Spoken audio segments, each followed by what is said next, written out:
Hi friends, welcome to ക്രിസിൽ. ഇന്ത്യയും ഇംഗ്ലണ്ടും തമ്മിലുള്ള ആദ്യ T20 മത്സരത്തിൽ ഈഡൻ ഗാർഡൻസിൽ ഇന്ത്യ 7 വിക്കറ്റിന് വിജയിച്ചിരിക്കുകയാണ്.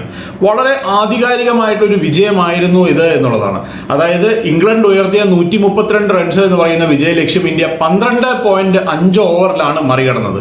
ഏകദേശം 43 ബോളുകൾ ഒരു T20 മത്സരത്തിൽ ബാക്കിയുള്ളപ്പോൾ വിജയിക്കുക എന്ന് പറയുന്നത് വലിയ ഒരു ആധികാരികമായിട്ടുള്ള വിജയം തന്നെയാണ്. ഏതായാലും നമ്മുടെ ഈ മത്സരത്തിനെ പറ്റിയുള്ള കൃത്യമായുള്ള ഒരു അവലോകനം നമ്മൾ ഇന്നലെ തന്നെ നൽകിയതാണ്. ഇന്നത്തെ നമ്മുടെ വിഷയം എന്ന് പറയുന്നത് ഇന്ത്യൻ ടോപ്പ് 4 ബാറ്റർമാരുടെ ഒരു പ്രകടനത്തെ കുറിച്ചിട്ടാണ്. ഇന്ത്യയുടെ ടോപ്പ് 4 ബാറ്റർമാർ എന്ന് പറഞ്ഞു കഴിഞ്ഞാൽ 2 ഓപ്പണർമാരും 1 ഡൗണും 2 ഡൗൺ പൊസിഷനിൽ വരുന്ന 4 ബാറ്റർമാർ. ആ 4 ബാറ്റർമാരുടെ പ്രകടനം എന്നുള്ളതിനേക്കാൾ ഉപരിയായിട്ട് അവരുടെ ഒരു അപ്രോച്ച് ബാറ്റിങ്ങിലുള്ള അതിനെ പറ്റിയാണ് ഇന്ന് നമ്മൾ സംസാരിക്കാൻ പോകുന്നത്. നമ്മൾ കുറച്ച് നാളുകളായിട്ട് ഇപ്പോൾ നമ്മുടെ ഈ കുറേ പരമ്പരകൾ എടുത്ത് നോക്കുകയാണെങ്കിൽ, എസ്പെഷ്യലി ഇപ്പോൾ കഴിഞ്ഞ ഒരു പരമ്പര എന്ന് പറഞ്ഞത് സൗത്ത് ആഫ്രിക്കയിൽ പോയിട്ട് ഒരു 4 മത്സരങ്ങളുടെ പരമ്പരയായിരുന്നു. അതിന് തൊട്ട് മുമ്പ് ബംഗ്ലാദേശ് ഇന്ത്യയിലേക്ക് വരികയും ഇന്ത്യയിൽ ഒരു പരമ്പര കളിക്കുകയും ചെയ്തിരുന്നു. അപ്പോൾ ഈ കഴിഞ്ഞ കുറച്ച് നാളുകളായിട്ട് ഇന്ത്യൻ ടീമിന്റെ ഈ ടോപ്പ് 4ന്റെ ഒരു ബാറ്റിംഗ് അപ്രോച്ച് എന്ന് പറയുന്നത് ഏത് സിറ്റുവേഷൻ ആണെങ്കിലും അടിച്ച് കളിക്കുക അല്ലെങ്കിൽ ആക്രമിച്ച് കളിക്കുക എന്ന് പറയുന്ന ഒരു ശൈലിയാണ് അവർ അവലംബിക്കുന്നതെന്ന് കാണാനായിട്ട് സാധിക്കും. ഇപ്പൊ നമ്മൾ ഇതിനു മുമ്പ് ഇങ്ങനെ ഈ ക്രിക്കറ്റിൽ, വൈറ്റ് ബോൾ ക്രിക്കറ്റിൽ, എസ്പെഷ്യലി T20 ക്രിക്കറ്റിൽ ഇത്രത്തോളം ആക്രമിച്ച് കളിക്കുന്ന ഒരു രീതി തുടർന്നു വന്നത്, അല്ലെങ്കിൽ അങ്ങനെ അതിനൊരു തുടക്കം കുറിച്ചത് ഡെഫിനറ്റ് ആയിട്ടും ഇംഗ്ലണ്ട് തന്നെയാണ്. ആ ഇംഗ്ലണ്ടിന്റെ ആ ശൈലിയിൽ നിന്ന് വളരെ വ്യത്യസ്തമായിട്ട് അതിനേക്കാളും ഒക്കെ ശക്തമായിട്ടുള്ള രീതിയിൽ ആക്രമിച്ച് കളിക്കുന്ന ഒരു ശൈലിയാണ് ഇപ്പോൾ ഇന്ത്യ അവലംബിച്ചുകൊണ്ടിരിക്കുന്നത്. ഇപ്പൊ കഴിഞ്ഞ ദിവസം ഈ മത്സരം കഴിഞ്ഞ ഉടനെ തന്നെ ഇംഗ്ലണ്ടിന്റെ ക്യാപ്റ്റനായിട്ടുള്ള ജോസ് ബട്ട്ലർ പറഞ്ഞതും അത് തന്നെയാണ്. ഞങ്ങൾ ഇനിയും വളരെ അഗ്രസീവ് ആയിട്ടുള്ള ഒരു ക്രിക്കറ്റ് കളിക്കേണ്ടിയിരിക്കുന്നു. കാരണം ഞങ്ങൾ കളിക്കുന്ന ഒപ്പോണൻസ്, ഞങ്ങളുടെ എതിരാളികൾ എന്ന് പറയുന്നത് അവർ അൾട്രാ അഗ്രസീവ് ആയിട്ട് കളിക്കുന്ന താരങ്ങളാണ് എന്നുള്ളതാണ്. അപ്പോൾ അതുകൊണ്ട് തന്നെ അതിനേക്കാളും ബെറ്റർ ആയിട്ടുള്ള രീതിയിൽ കളിക്കാൻ സാധിച്ചാൽ മാത്രമേ ഇന്ത്യയിൽ വെച്ച് പരാജയപ്പെടുത്താനായിട്ട് സാധിക്കൂ എന്നുള്ളതായിരുന്നു ജോസ് ബട്ട്ലറുടെ ഒരു കമന്റ് എന്ന് പറയുന്നത്. നമ്മുടെ ഈ കഴിഞ്ഞ കുറച്ച് നാളത്തെ പെർഫോമൻസിൽ സഞ്ജു സാംസന്റെ ഒരു പ്രകടനം, അഭിഷേക് ശർമ്മയുടെ ഈ ഒരു മത്സരത്തിലെ പ്രകടനം, ഇതിനു മുമ്പുള്ള മത്സരങ്ങളിലൊന്നും വലിയ പെർഫോമൻസുകൾ അദ്ദേഹത്തിന് കാഴ്ചവെക്കാനായിട്ട് സാധിച്ചിരുന്നില്ല.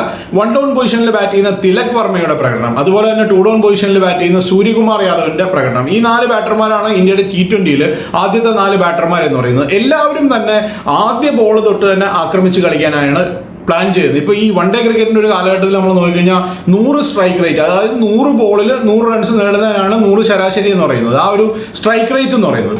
അപ്പോൾ ആ ഒരു സ്ട്രൈക്ക് റേറ്റിൽ ബാറ്റ് ചെയ്യുക എന്ന് പറയുന്നത് തന്നെ വലിയ കാര്യമായിരുന്നു പണ്ട് വൺ ഡേ ക്രിക്കറ്റിൽ. 100 ബോളിൽ 100 റൺസ് അടിച്ചു എന്ന് പറയുന്നത് വലിയ സംഭവമായിട്ടാണ് കണക്കാക്കിക്കൊണ്ടിരുന്നത്. പിന്നീട് T20 ക്രിക്കറ്റ് വന്നപ്പോൾ 130 സ്ട്രൈക്ക് റേറ്റ് എന്നുള്ള രീതിയിലേക്ക് അത് മാറി, അതായത് കുറച്ചും കൂടെ ബെറ്റർ ആയിട്ടുള്ള സ്ട്രൈക്ക് റേറ്റിലേക്ക് മാറി.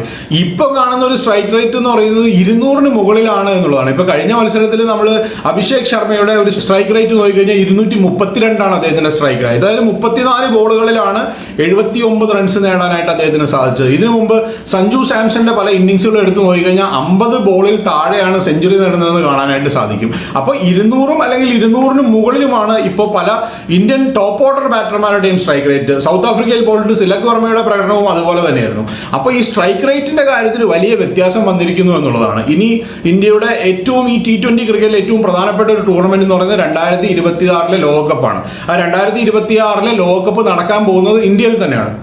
ആ സമയത്തേക്ക് വരുമ്പോൾ ഈ ടോപ്പ് 4ന് വേണ്ടി അവകാശവാദം ഉന്നയിക്കുന്ന ഒരുപാട് താരങ്ങൾ നമ്മുടെ ഇന്ത്യൻ ടീമിലുണ്ട് എന്നുള്ളതാണ്. ഇന്ത്യൻ ടീമിലുണ്ട് എന്ന് പറയുമ്പോൾ ഇന്ത്യയുടെ ഈ ഡൊമസ്റ്റിക് സർക്യൂട്ടിലും അതുപോലെ തന്നെ IPL മത്സരങ്ങളൊക്കെ വരുമ്പോൾ നമ്മൾ നോക്കിക്കഴിഞ്ഞാൽ ഒരുപാട് താരങ്ങൾ ആ ഒരു പൊസിഷനിലേക്ക് ഉണ്ട്. ഇപ്പം നമ്മൾ ഈ കാണുന്ന 2 താരങ്ങളെ നമ്മൾ നോക്കിക്കഴിഞ്ഞാൽ ഈ 4 താരങ്ങളെ തന്നെ എടുക്കാം. നമ്മൾ സഞ്ജു സാംസനെ, അഭിഷേക് ശർമ്മയും തിലക് വർമ്മേനെയും സൂര്യകുമാർ യാദവിനെയാണല്ലോ എടുത്തിരിക്കുന്നത്. ആ പൊസിഷനിലേക്ക് ഇനി ഏറ്റവും പ്രധാനപ്പെട്ട ഒരു താരം എന്ന് പറഞ്ഞാൽ യശസ്വി ജയ്സ്വാൾ ആണ്. യശസ്വി ജയ്സ്വാൾ പുറത്ത് വെയിറ്റിംഗ് ആണ്. അതുപോലെ തന്നെ ശുഭ്മാൻ ഗില്ലിന് വീണ്ടും ഒരു ചാൻസ് ഉണ്ട്, വേണമെങ്കിൽ നമുക്ക് കണക്കാക്കാം. അതുപോലെ ഋതുരാജ് ഗെയ്ക്വാദ് ഈ IPL ഒരു മികച്ച പ്രകടനം കാഴ്ചവെച്ചാൽ അദ്ദേഹത്തിന് വേണമെങ്കിൽ ഒരു അവകാശവാദം ഉന്നയിക്കാം. അതുപോലെ തന്നെ സായി സുദർശൻ എന്ന് പറയുന്ന തമിഴ്നാട്ടിൽ നിന്നുള്ള ഒരു താരം, അദ്ദേഹവും ഒരു മികച്ച പ്രകടനം കാഴ്ചവെക്കുന്ന ഒരു താരമാണ്. അപ്പോൾ 2026 ലോകകപ്പ് ആകുമ്പോഴേക്കും ഈ ആദ്യത്തെ 4 ബാറ്റർമാർ ആരാണ് എന്നുള്ളതിനെ പറ്റി ഒരു കൃത്യമായ തീരുമാനം ഇന്ത്യക്ക് ഉണ്ടായിരിക്കണം.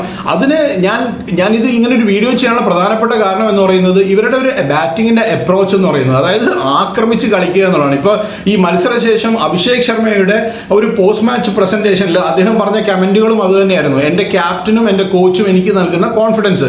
അഭിഷേക് ശർമ്മ കുറച്ച് നാളുകളായിട്ട് ഇന്ത്യൻ ടീമിന്റെ ഈ T20 ഫോർമാറ്റിന്റെ ഭാഗമാണെങ്കിലും നല്ല പെർഫോമൻസുകളൊന്നും കാഴ്ചവെക്കാൻ അദ്ദേഹത്തിന് സാധിച്ചിട്ടുണ്ടായിരുന്നില്ല.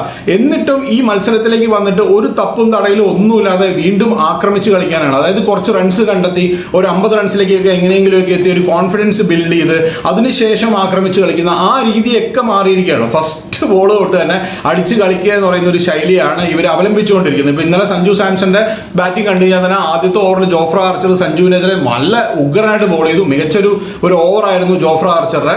രണ്ടാമത്തെ ഓവർ വന്നപ്പോഴേക്കും അറ്റ്കിൻസൺ എന്ന് പറയുന്ന 150 കിലോമീറ്റർ മുകളിലാണ് അദ്ദേഹം ബോൾ ചെയ്യുന്നത്. അദ്ദേഹത്തിനെ തച്ച് തകർക്കുന്ന ഒരു കാഴ്ച, 4 ബൗണ്ടറികളും ഒരു 6ഉം, ഒട്ടും ഭയമില്ലാത്ത രീതിയിലുള്ള ബാറ്റിംഗ്. അതിനുശേഷം സഞ്ജു ഔട്ടായതിനു ശേഷം അഭിഷേക് ശർമ്മയുടെ ഒരു പ്രകടനം. അഭിഷേക് ശർമ്മ അടിച്ച സിക്സറുകളിൽ എനിക്ക് ഏറ്റവും ഇഷ്ടപ്പെട്ട ഒരു 6 എന്ന് പറയുന്നത് ആദിൽ റഷീദിനെ ആ കവേഴ്സിന്റെ മുകളിൽ അടിച്ചൊരു 6 ആണ്.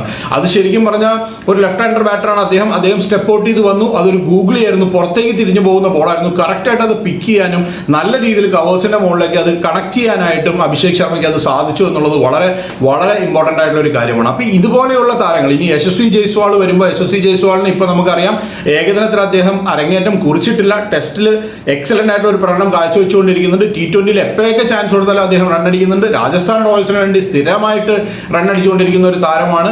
അതുപോലെ തന്നെ സായ് സുദർശന്റെ പെർഫോമൻസും അതുപോലെ തന്നെ എക്സലന്റ് ആയിട്ടുള്ള ഒരു പെർഫോമൻസ് ആണ്. തിലക് വർമ്മയുടെ പെർഫോമൻസ് നമ്മളിപ്പോൾ എടുത്തു പറയേണ്ട കാര്യമില്ല, ഭയങ്കരമായിട്ട് കളിച്ചുകൊണ്ടിരിക്കും.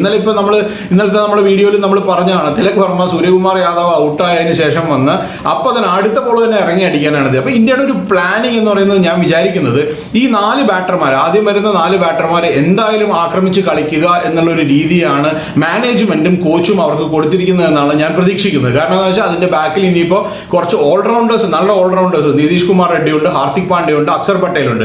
ഇവരൊക്കെ ഉള്ളതുകൊണ്ട് തന്നെ റിങ്കു സിംഗ് ഉണ്ട്. അപ്പോൾ ഇവരൊക്കെ ഉള്ളതുകൊണ്ട് തന്നെ വേണമെങ്കിൽ ഇന്ത്യ ഇപ്പോൾ ഒരു 25 റൺസിന് 3 വിക്കറ്റ് പോയാൽ പോലും അവിടെ നിന്ന് കൺസോളിഡേറ്റ് ചെയ്ത് കൊണ്ടുവരാം എന്നുള്ളൊരു കോൺഫിഡൻസ് ഇന്ത്യൻ ടീമിന് ഉള്ളത് കൊണ്ടായിരിക്കണം ഇന്ത്യ ഈ ആദ്യ 4 താരങ്ങളോട് ഇതുപോലെ ആക്രമിച്ച് കളിക്കാനായിട്ട് പറയുന്നത് എന്നുള്ളതാണ്. ഇപ്പൊ അഭിഷേക് ശർമ്മയോടൊക്കെ പറഞ്ഞിരിക്കുന്നത് അങ്ങനെയാണല്ലോ, ആക്രമിച്ച് കളിച്ചോളൂ അല്ലെങ്കിൽ അറ്റാക്ക് ചെയ്ത് ക്രിക്കറ്റ് കളിച്ചോളാനാണ് പറഞ്ഞിരിക്കുന്നത്. നമ്മൾ ആ ഒരു 6 ഞാനിപ്പോൾ കുറച്ചു മുമ്പ് ഞാൻ പറഞ്ഞ ഒരു 6, അതായത് ആദിൽ റഷീദിന് അടിച്ച 6, ആ 6 അടിച്ച ഉടനെ തന്നെ ബട്ട്ലറുടെയും ആദിൽ റഷീദിന്റെയും ഫേസ് ആണ് അവരെടുത്ത് കാണിച്ചത്. ആ ക്യാമറകൾ രണ്ടുപേരും ഒരു അവിശ്വസനീയമായ രീതിയിലുള്ള ഒരു ചിരിയായിരുന്നു അവരുടെ മുഖത്തുണ്ടായിരുന്നത്. കാരണം അത്ര എക്സലന്റ് ആയിട്ടാണ് അത് പിക്ക് ചെയ്തത് എന്നുള്ളതാണ്. കാരണം ഒരു ഉത്തരവും നൽകാനില്ല അവരുടെ ബോളിംഗ് ഡിപ്പാർട്ട്മെന്റിന്, ഇന്ത്യയുടെ ഈ രീതിയിലുള്ള ബാറ്റിങ്ങിന് യാതൊരു ഉത്തരവും നൽകാനില്ല. പക്ഷേ ഏതെങ്കിലും ഒരു സ്ഥലത്ത് ഇത് വേണമെങ്കിൽ പെട്ടുപോകാനുള്ള ഒരു സാധ്യതയും ഞാൻ കാണുന്നുണ്ട്. അതായത് ഇത്രത്തോളം ആക്രമിച്ച് കളിക്കുന്ന സമയത്ത് പലപ്പോഴും 1-2 മാച്ചുകളിലൊക്കെ വിക്കറ്റുകൾ നഷ്ടപ്പെടാനുള്ള സാധ്യത കൂടുതലാണെന്ന് ഞാൻ പ്രതീക്ഷിക്കുന്നുണ്ട്.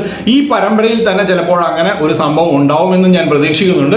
ചിലപ്പോൾ ഇന്ത്യ ഒരു 30 റൺസിന് 3 വിക്കറ്റ് എന്ന നിലയിലേക്ക് വീഴാം. പക്ഷെ അവിടെ നിന്നും വേണമെങ്കിൽ കൺസോളിഡേറ്റ് ചെയ്ത് കൊണ്ടുവരാൻ പറ്റുന്ന ഒരു ബാറ്റിംഗ് നിര ഇന്ത്യക്ക് ഉണ്ട് എന്നുള്ളത് കൊണ്ടായിരിക്കണം ഇത്രത്തോളം അഗ്രസീവായിട്ട് കളിക്കാനായിട്ട് പറയുന്നത്. ഏതായാലും നമ്മൾ ഈ ഒരു ബാറ്റിംഗ് പെർഫോമൻസ് നമ്മൾ നോക്കുമ്പോൾ മറ്റുള്ള ലോകത്ത് T20 കളിക്കുന്ന ലോകരാജ്യങ്ങളിലുള്ള ടീമുകളെ വെച്ച് നോക്കുമ്പോൾ വേ എഹെഡ് ആണ് ഇന്ത്യ എന്ന് പറയാതിരിക്കാനാവില്ല. ഇന്ത്യൻ കണ്ടീഷൻസിലാണ് നമ്മൾ കളിച്ചുകൊണ്ടിരിക്കുന്നത്. പക്ഷേ സൗത്ത് ആഫ്രിക്കയിൽ പോയപ്പോൾ പോലും ഇതുപോലെ തന്നെയുള്ള ഒരു പ്രകടനമായിരുന്നു ഇന്ത്യ കാഴ്ചവെച്ചത്.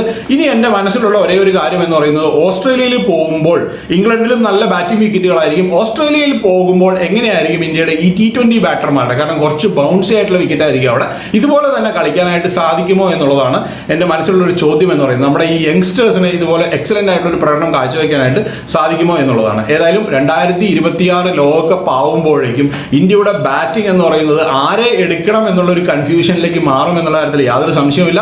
കാരണം അതിനു മുമ്പ് IPL മത്സരങ്ങളൊക്കെ ഇഷ്ടംപോലെ വരാനുണ്ട്. അതുകൊണ്ട് തന്നെ പുതിയ താരങ്ങൾ ഇനിയും ഉദയം ചെയ്യാനുള്ള സാധ്യതയുണ്ട്. ഇപ്പൊ നമ്മുടെ സർക്യൂട്ടിലുള്ള താരങ്ങൾ പലരും നല്ല പെർഫോമൻസുകൾ ഇനിയും കാഴ്ചവെക്കാനുള്ള സാധ്യതയും അവിടെ അവശേഷിക്കുന്നുണ്ട്.